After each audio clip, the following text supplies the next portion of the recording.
Department of Motor Vehicles late fees. Every proud owner of a vehicle needs to pay the registration fees for his or her car. Anywhere in the world, you will be prepared to pay a small fee, so you can use your vehicle on the public roads. These fees are not very high, and you should be able to pay it on time, every time. There are situations when you are late, or you might buy a vehicle from an owner, an auctioneer, or a lien sale, and you are not aware of the late fees. You could also buy a vehicle from a person that would try to hide these unpaid fees. Always check before you buy your vehicle by getting the registration or the vehicle identification number to the authorities to see if the registration is current or how much it would cost to bring it up to date. Here is what happened to me. I purchased a vehicle, a commercial truck, a while ago at a lien sale. I did not prepare myself with all the details of such purchase, so I didn't know about the late fees.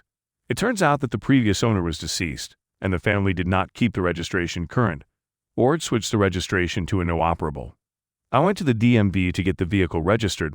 I started the registration for a small amount, and they started the investigation of how many late fees were issued against that vehicle. Within a week, the DMV told me that I have to pay almost $16,000 in late fees for that commercial vehicle. They calculated the last 4 years of late fees and penalties, when the vehicle didn't even move.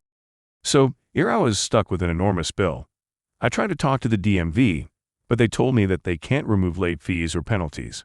I explained to them that the vehicle was not in my possession for the last 4 years, but they didn't care. All they cared was that the previous owner was gone, so they couldn't charge a dead person the penalties, and they will pass anything to me, as a person who purchased the vehicle and I was in their records. They even threatened me with collection, which would ruin my credit. I was devastated, to say the least. I called my lawyer, and he told me that with all the attorney fees and costs, even if we won, it will still be around $15,000, plus the stress and the wasted time. It looked to me that I had no choice but to pay a huge amount of money for a vehicle that I didn't want it anymore. And when I thought there's no more hope, I got an amazing help through a great advice. Disclaimer: this video is not intended as legal advice in any way, shape, or form. These are real-life experiences designed to inform and help you make the right decisions regarding the topics presented. The solution to my $16,000 problem was recycling the vehicle at a certified scrap yard.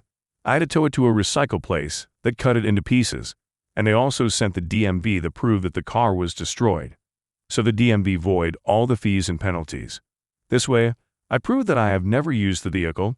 I just bought it to have it scraped at the metal yard recycling center. Nobody has told me that I can do that. When I was looking for solutions at the DMV office, at the end, this was a great fix to my problem and a huge financial and emotional relief. And this, my friends, was my story about how I escaped being charged a huge amount of money in penalties and late fees by the Department of Motor Vehicles.